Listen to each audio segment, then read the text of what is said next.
Hi, my name's Daisy. After my husband died, my family didn't bring food.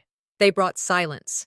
And at his funeral, my father whispered something that shattered everything I thought I knew. He said my sister's son was his. Then he handed me a copy of the will, one no one else was supposed to see. Was this his way of making peace, or setting fire to everything left behind? The breeze that morning didn't carry the scent of spring. It carried weight, an invisible pressure that clung to my skin, my throat, my chest. People in black floated around me, some crying, some whispering, some pretending they still knew how to speak to a widow.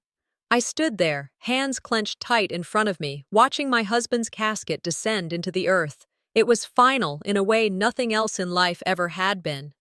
I'm Daisy, the youngest, the quiet one, the one who never made trouble, who picked up pieces, who never let anyone see when she broke. Today, I was tired. Tired in my bones. Not from grief alone, but from years of holding things together while everyone else dropped what they didn't feel like carrying. My sister Evelyn gave me a half-hearted smile like she was posing for a picture she didn't want to be in. My father gave me a hug like it was a handshake with too much formality and not enough feeling. I don't think I heard my own name all morning. Just, poor thing, and she's holding up well. Holding up? I was collapsing inward. Someone behind me said, low enough to pretend it wasn't for me, "Death doesn't change people, it only unmasks them." They were right, and I didn't know then. Burying my husband would be the least painful part of that day. Back at the house, the flowers were already starting to wilt in their vases. The furniture hadn't changed since I was a teenager, and the smell, clean pine and old regret, clung to everything. People were louder now, alive again now that the dead were out of sight. Paper plates, casserole dishes, soda cans, conversations about insurance, bank accounts, and which piece of furniture was worth hauling home. I stood in the kitchen, pretending to sip coffee, trying to anchor myself in something normal. Evelyn complained about the catering. Who uses plastic forks for a funeral? While a cousin muttered about how much the house could sell for in this market. I barely heard them. And when my Aunt Janie said, maybe Daisy gets nothing, she was always the helper, not the planner, I pretended not to notice. I'd learned to live like wallpaper in this house, always visible, never truly seen. Just before I slipped away to the study, my mind flicked to Nate, my husband. His last words weren't poetic. They were a whisper, hoarse and fast. "Don't let them break you again, Daisy." In the study, the quiet was sharp. The one place no one dared to rearrange. My father's voice cut through it before I even closed the door behind me. "Sit down." I did. He stood by the window, back to me, like he couldn't bear to look at me. Then, slowly, he turned. His eyes, old, red-rimmed, familiar, looked different, smaller. "I need to tell you something," he said. It wasn't just the tremble in his voice. It was the way his hands gripped the back of the chair, white-knuckled. "Evelyn's boy. There's a chance he's not her husband's." Silence. Then, "He might be mine." The air vanished from the room. I didn't move. I didn't breathe. My stomach flipped in slow, cold waves. I didn't say a word. My face stayed blank like it had all my life. Because if I reacted, if I broke, even just a little, they'd call me dramatic, sensitive, crazy. My father reached into a drawer and held out an envelope. "I updated my will. You need to read this." I didn't take it, not at first. The room tilted. I kept hearing my husband's voice. "Don't let them break you again." I looked down at the envelope like it might burn through the desk. My father sat, suddenly older than I remembered. He didn't say sorry. He didn't ask how I felt. He just looked relieved, like he'd passed on a curse, and now it was mine to carry. I took the envelope. My fingers felt numb. For years, I thought silence was strength, that not reacting meant I was surviving. But in that moment, I started to wonder if silence was just another way they kept me small. And I left the study without saying goodbye. Outside, the sun had started to dip behind the trees. I stood on the porch, envelope in hand, heart thudding so loud it filled my ears. The paper felt heavier than it should have, like it wasn't just a legal document, but a mirror. Something that would show me who my family really was. I remembered Evelyn's birthday when we were little. She got a bike. I got a book. When she cried, they rushed. When I cried, they told me to stop. I always thought it was normal, that maybe I just needed less. But standing there, I realized I'd mistaken tolerance for love, silence for peace. Maybe I was quiet too long, I whispered. Maybe today, I start asking why. I looked up. Across the yard, Evelyn stood still, just beyond the cars and guests. She wasn't smiling now. Her face was pale, lips pressed into a line, and for the first time in my life, she looked afraid of me. I sat in my car with the door still open, legs halfway out like I couldn't commit to leaving or staying. The envelope rested in my lap. I hadn't opened it yet. The ink from my father's words was still burning in my head. I updated my will. You need to read this. The paper inside crackled like it had been waiting too long to be touched. I pulled out the document, unfolded it slowly. My name. My name was everywhere. Property, land, accounts. The weight of his legacy sat on my chest. Evelyn's name wasn't listed, not once. Her son either. I kept scanning the legal lines, hoping I'd misread. But it was all there. Signed, notarized, clear as day. The back of the page held a small handwritten note, barely legible. They'll come for this. Be ready. A chill went through me, slow and creeping. My father didn't write warnings. He gave orders, ultimatums, silence. This was different. I wasn't sure if I was inheriting his land or his war. The diner hadn't changed in 20 years, still smelled like grease and burnt coffee. I picked the booth in the far corner, the one Nate and I used to sit in after late shifts and long days.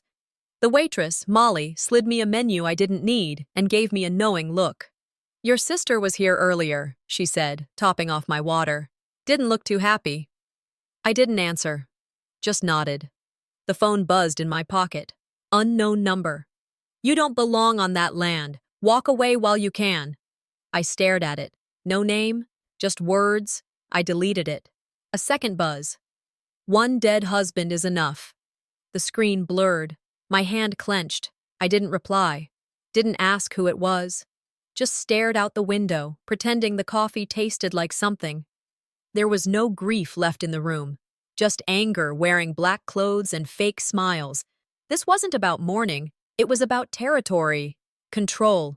I left the diner without paying. Molly didn't stop me. At home, the floor creaked like it remembered secrets better than I did. I pulled down the old tin box from the shelf in the hallway closet. Birth certificates, property deeds, old wills. The last one was dated 6 years ago. It split the estate evenly between Evelyn and me. Back then, I thought it was fair. She was the favorite. I was the background.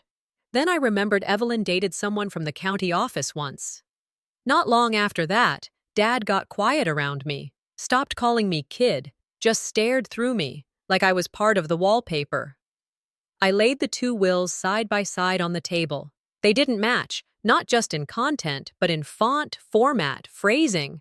Someone had played games before, and now Dad was trying to fix it. But he'd waited too long. I heard Nate's voice again. I always did when things went sideways. Keeping the peace isn't peace if you're the only one bleeding. I made 3 copies. One went under the floorboard in the laundry room. One in a safe deposit box. One in a locked drawer upstairs. I wasn't naive. If they were willing to lie about blood, they'd lie about ink. It was almost midnight when the knock came. No text, no call, just the sound of knuckles against wood, like they had every right. Evelyn stood there, lipstick smudged, eyes sharp. She didn't hug me, didn't offer a single word of condolence. You must have really worked him, she said, stepping into the foyer like it was hers. I didn't work anyone, I replied. She circled the room slowly. Dad wasn't in his right mind. He was grieving, confused, and you took advantage of that. I closed the door behind her, locking it. If you're here for a fight, I said calmly, you should have come before the ink dried. Her mouth twitched, not quite a smile, more like a threat trying to find the right shape. I don't care what that paper says. That land was never yours, and it never will be. I didn't flinch. Just walked to the center of the room, looked her straight in the eye. It is now. She stepped closer, lowering her voice.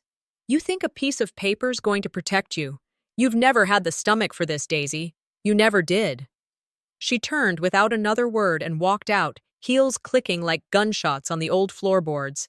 I locked the door behind her, turned the deadbolt, then leaned my back against it. They always thought I was soft, that I'd stay quiet, that I'd fold. But tonight, I wasn't shaking. I whispered to the empty room. Then I'll have to remind them whose name is on the deed. Here is Chapter 3, The Box and the Buried Past, following your detailed structure and requirements. Chapter 3, The Box and the Buried Past.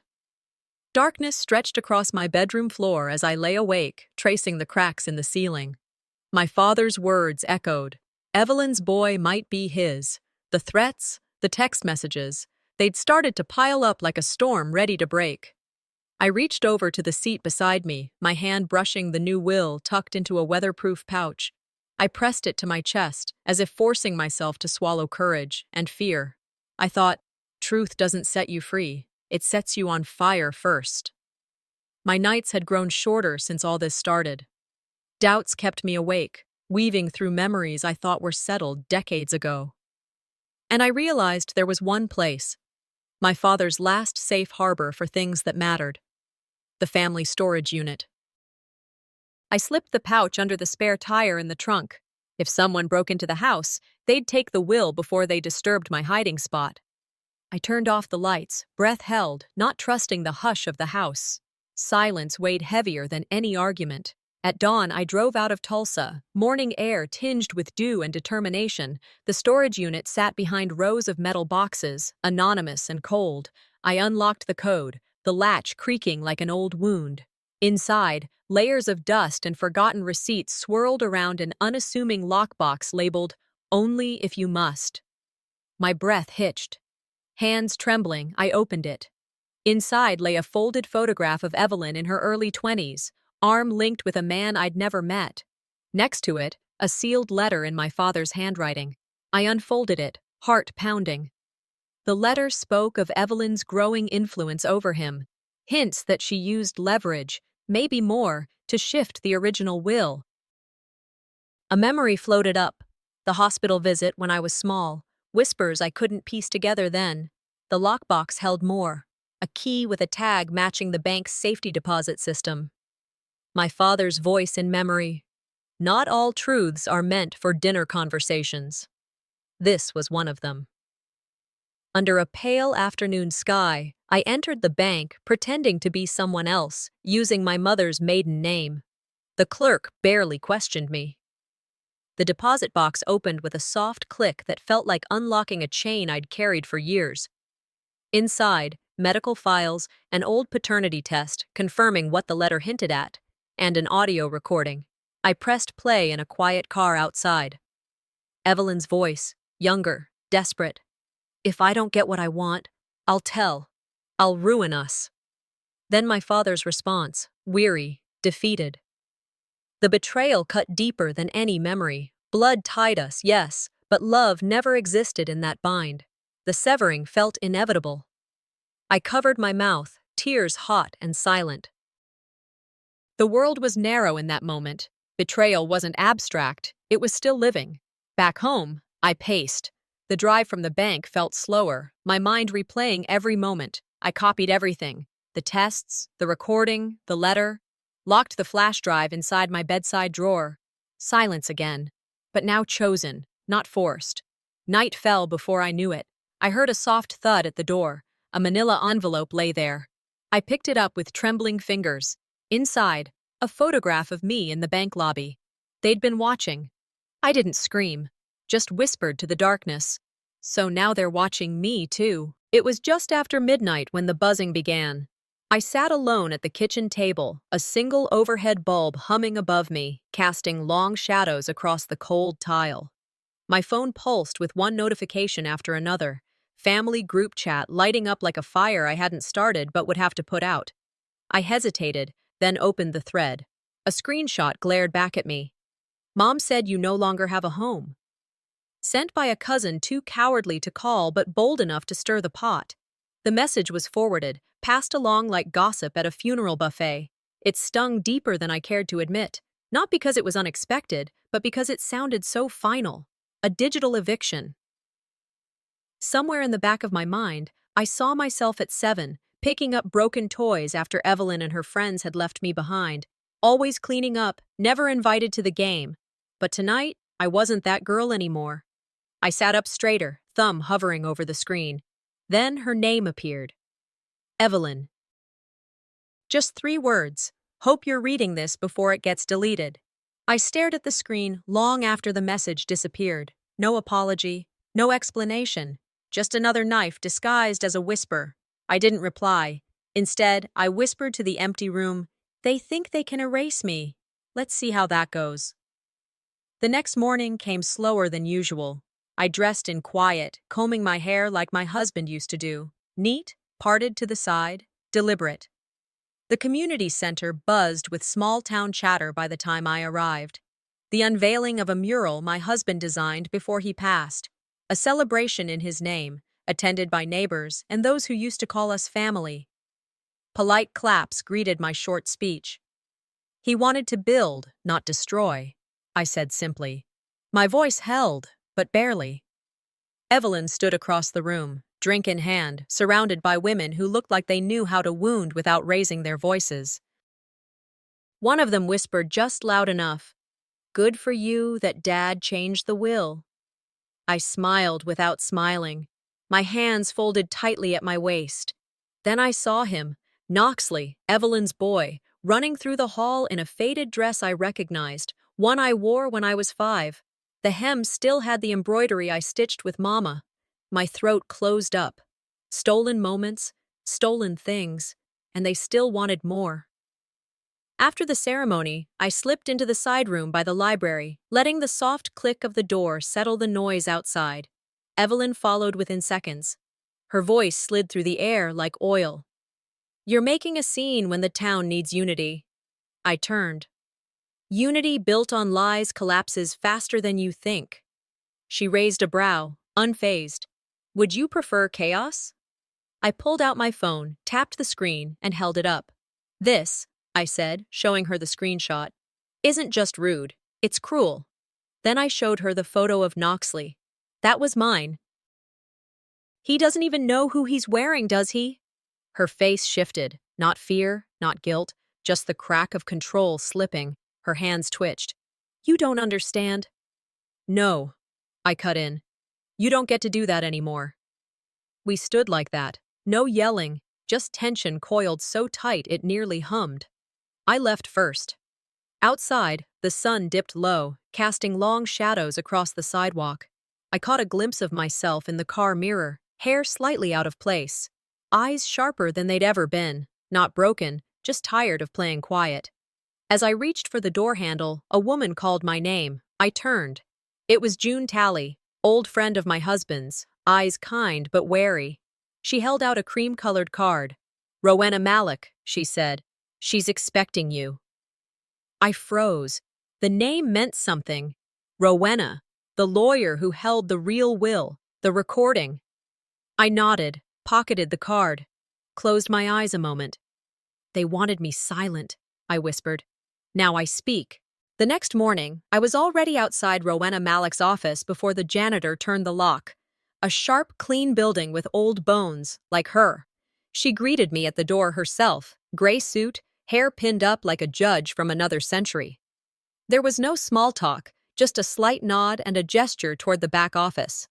"Your father was complicated," she said, pulling a chair for me like she was bracing for a storm.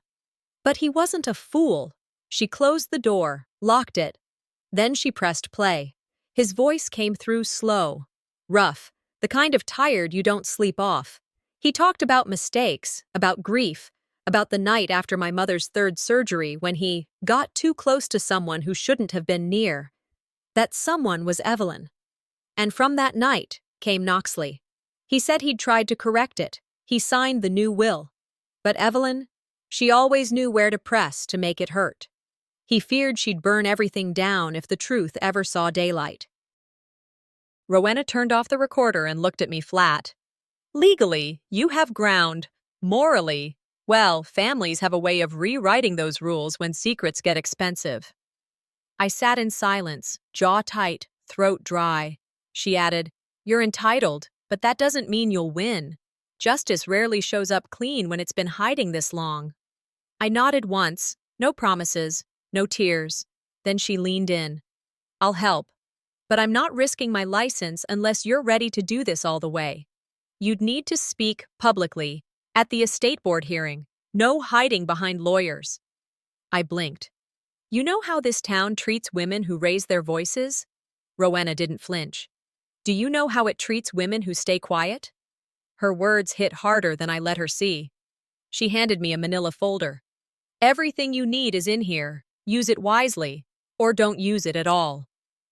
I left with the folder tucked tight under my coat. At the corner across the street, a black SUV sat idling. Tinted windows. The man in the passenger seat raised his phone. Click. I didn't stop walking. Back home, I locked the doors and pulled the curtains. The house was too quiet. I laid the folder on the kitchen table and opened it slowly, like it might bleed. Inside were photocopies, audio transcripts, notarized forms, pages and pages of the life my father tried to clean up. And then I found it. A letter. Written to me. Never sent. He told me he'd tried to reverse the will, tried again and again, but Evelyn had threatened to go public, about Knoxley, about the affair. He thought he was protecting me, from shame, from fire. I read it once, then again. For years I thought I was just not enough, not strong enough, not loud enough. Turns out I was just too quiet for their lies. I played the recording one more time, but this time not as his daughter, as a woman who was done apologizing for someone else's mess. Later that night, I sat at my desk and wrote something I never imagined I'd write. Not a legal claim, not an angry email, a letter. My statement, just in case. Not for the lawyers, not for Evelyn, for the truth. I called her after writing it, used a blocked number. She picked up. "You have one last chance to speak the truth before I do," I said. She didn't deny, didn't panic. She just hung up. That silence told me everything. I folded the letter, slid it into an envelope, and wrote across the front, "If anything happens to me." Then I tucked it in the freezer. My husband used to say cold truths last longer. Around 9 that night, just as I was cleaning the kitchen, my phone buzzed with a voicemail. A woman's voice. Tired, worn, but certain. "You're not the only one she hurt. Call me back." I woke up feeling like I'd clenched my teeth all night. My chest was tight, jaw sore. The kind of sleep that doesn't rest you, just keeps you breathing. I walked past the mirror on my way to the kitchen and caught my reflection. Something in my face had changed. Sharper, less patient, more done. A knock at the door stopped my coffee halfway to the filter. It was Albie Stroud, the old records guy from City Hall. Always polite, always on time. He didn't say much, just handed me a manila folder. "I didn't ask for this," I said. "I know," he replied. "But your dad once told me, if anything ever felt off, bring you the originals." Inside were deeds, documents, old property records, pictures of my dad and me by the porch, smiling like things didn't fall apart. And at the top of the stack, a 2004 title transfer with my name in bold print. The original, not the forged one they'd been parading around town. Albie leaned in. "Looks like someone erased you." Again. My hands started to shake. I didn't cry. I didn't scream. I said, "They think they can delete me like I was never here. Let them try."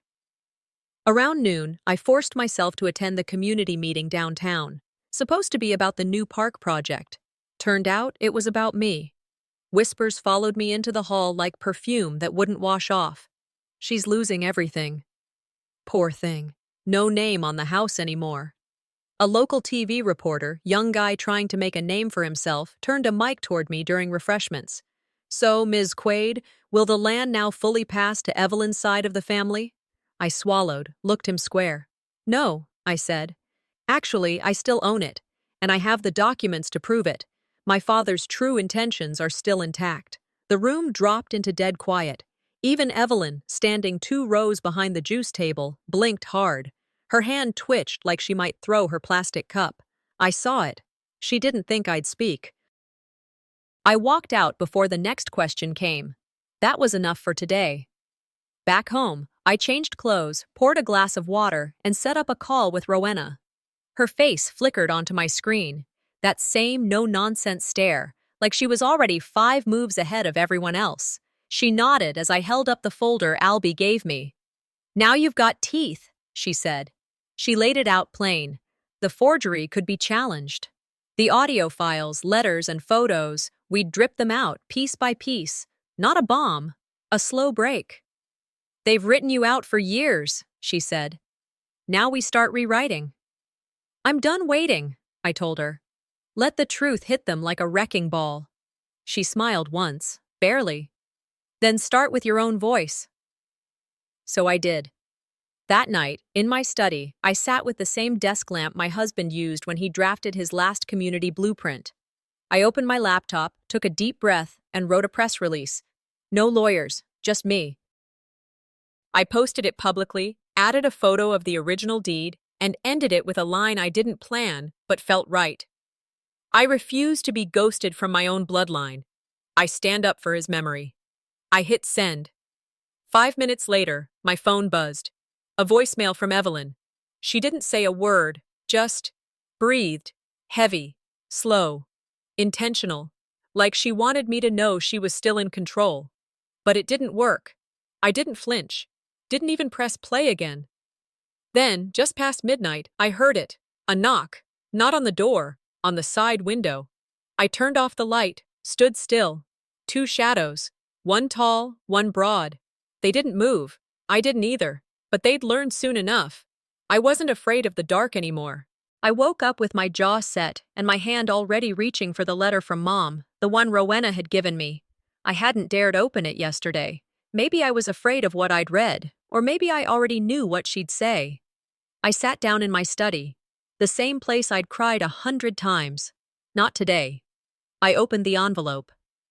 You are never weak. You are the strength they fear. Her handwriting, steady, tight loops like she used when leaving notes on the fridge. I could hear her voice behind each word. I closed my eyes, pulled that old scarf she gave me years ago off the shelf, laid it next to the letter. Back when Evelyn barked orders, accused me of things I never did, Mom would just quietly squeeze my shoulder. Never once raised her voice. But I remember that look in her eyes, like she was daring me to see myself the way she did. I whispered, I'm done surviving. Now I rise. Grief didn't leave, it just shifted, from weight to fuel. I opened my phone and started recording. Some truths can't be buried just because there's no widow left to defend them. Posted it, no filter, just raw voice and the truth behind it. It didn't take long. Ping, ping, ping. My phone lit up like Christmas. Comments, shares, messages. Some with fire in their words, others full of knives. Then Evelyn, of course. Certain families keep secrets too long, she posted. All polished, like a sermon in pearls. I answered, not all secrets are meant for families. Some are meant as wake-up calls. I closed the app. Didn't need more noise. But deep down, something had changed. People were speaking up. I wasn't standing alone in the dark anymore. Later that day, Rowena's email came through. 3 o'clock. Coffee shop. Bring the will and your letters. I got there early, chose the booth in the corner, watched the door. Teachers, neighbors, even a couple of folks from the local press. All just grabbing coffee. Sure. Then Evelyn walked in. Tight dress, tight smile, looser eyes. Rowena didn't waste time. She laid 2 wills side by side on the table. Here's what her father signed first. And here's the version someone tried to slip past the board. I didn't say a word, just watched Evelyn's fingers twitch. A woman behind me, a neighbor I hadn't seen since the potluck last fall, leaned in and whispered, She told me once she forged that. Laughed about it. I wrote it down. Didn't flinch. No need to scream when the truth's already making its rounds. Evening settled slow. Back home, I walked to the bookshelf and pulled out a photo of Elric and me from our wedding day. We looked so young, but not clueless, just full of belief. I stared at that photo and said quietly, "I'll carry you forward, not backward." Then I picked up my phone and messaged Rowena. "No more hiding, let's file tomorrow." I slid the phone away, stood straighter. They'd tried to silence me, write me out. They forgot who held the pen. The doorbell rang as the sky turned deep orange. I opened it to find a woman with a recorder and a press badge. She smiled. "I heard you spoke the truth. Can I ask more?" I didn't hesitate. I nodded and stepped into the light. The town hall was already full when I stepped in. Folded chairs packed in tight rows, phones in hand, murmurs louder than they meant to be. I saw neighbors, old teachers, even the grocery store clerk who never looked me in the eye before all this. The air felt ready, like the town was holding its breath. Rowena walked to the podium with her usual steady presence. She didn't perform, didn't beg for attention. She simply began. She introduced the revised will and laid the foundation brick by brick. My father's voice came next. Through a sealed letter I read aloud. My hands didn't shake, not once. He feared what Evelyn would do. He named me as rightful heir. This wasn't a matter of preference, it was protection. Gasps. Then silence. Then flashes from a dozen cameras. Evelyn stepped forward, lips twitching. "That letter could be—" The judge stood. "Ma'am, this is official proceeding. You will remain silent unless called upon." That was it. The room knew. I wasn't some grieving widow anymore, or the forgotten daughter. I was the rightful name, the voice they tried to erase. Afterward, the press came in waves, microphones, questions, bright lights. "Daisy, how does it feel to have the truth out? How long did you know? What would your father say now?" I smiled, barely. He'd say justice was overdue. Messages poured in, texts from cousins I hadn't heard from in years, neighbors leaving voice notes like we'd been close all along. One local reporter quoted something that stuck. "Truth will out, love will lift you." Social media took it and ran. My name trended locally. People were tagging their own family stories, some uplifting, some downright tragic. I saw strangers defending me, others just sharing quietly. And then across the hall, I saw her. Evelyn stood alone. Her pearls, perfect hair, all the things she once used to make others feel small. They did nothing now. No one reached for her. No one stood beside her. And for the first time, I didn't feel anger. I felt distance. Rowena motioned for me to come with her. Inside the smaller conference room, she handed me the documents. The judge's signature had dried. The validation was official. I signed my name slowly. Business shares, property deeds, all sliding back into place like they were always meant to. Rowena leaned back. "You didn't just claim what was yours. You earned every line of it, with grace." It hit harder than I thought. Not the papers, not the victory, but her tone. I looked at the table, at the small pile of papers that had ruled my whole life until now, and I whispered, "It's not just about land or money. I wanted to be seen." She nodded. "And now you are." Later that evening, I sat on the porch with the silk scarf in my lap, the one from Mom. For years, it felt like a reminder of grief. Now, it felt like a torch being passed. I wrote a note to Elric in my journal. "I did it, love. I finally did it. For you, for me." The sky had turned that deep southern lavender. I could have stayed there all night, but then a car pulled up slow. No headlights.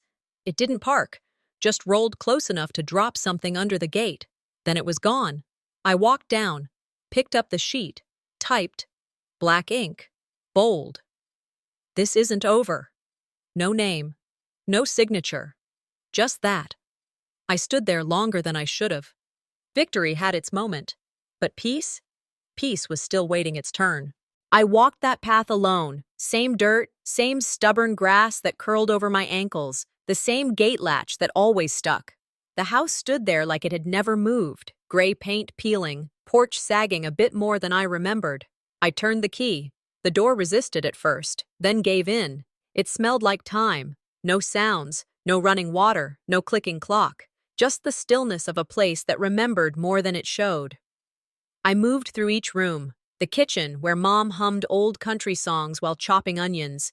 The narrow hallway mirror, my first stage, practicing smiles, practicing being someone people would believe in. And finally, Dad's recliner, worn, sunken, still facing the TV, like it was waiting for news that never came. I sat. Exhaled. My hands ran along the fabric and found the envelope tucked inside the armrest. Yellowed. Soft. Addressed to me. His handwriting was smaller than I remembered. Shakier. I never knew how to love out loud, it read, but I hope this silence says more than my voice ever could. He talked about guilt, about seeing but never acting, about Evelyn, about me, about regret. By the time I folded the letter, my shirt was wet with tears. I drove to the graveyard just before sunset, parked near the old oak, walked without needing directions. His stone wasn't large, wasn't grand, just his name, dates, nothing poetic. I pulled the scarf from my bag and laid it gently on the stone. I didn't speak for a long time. Then finally, I said, "I forgive you, Daddy." I turned to leave, didn't look back, and for the first time, nothing pulled me to. The house was quiet again by evening, until I heard a knock. I didn't flinch. It was Evelyn, not storming, not sneering, just there. Her face looked smaller. Maybe it always had been. "I just wanted to see it one more time," she said. I stepped aside. We sat in the kitchen. Same table where Mom used to scold us for fighting. Neither of us reached for a chair first. We just stood, facing ghosts. "I hated how he looked at you," she finally said. "I was always jealous." There it was. Not an excuse, not a plea, just a wound, laid bare. I nodded. "This house was never really mine either. I just patched the windows." She laughed. One short breath. No joy in it. I pulled a photo from the drawer, one of the few where all of us were smiling. Before the money, before the lies. "Take it," I said. "Remember who we were, before it all cracked."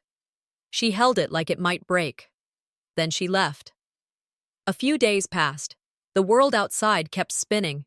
News trucks stopped coming. Social media moved on. I stayed. I started packing, not to leave, to rebuild.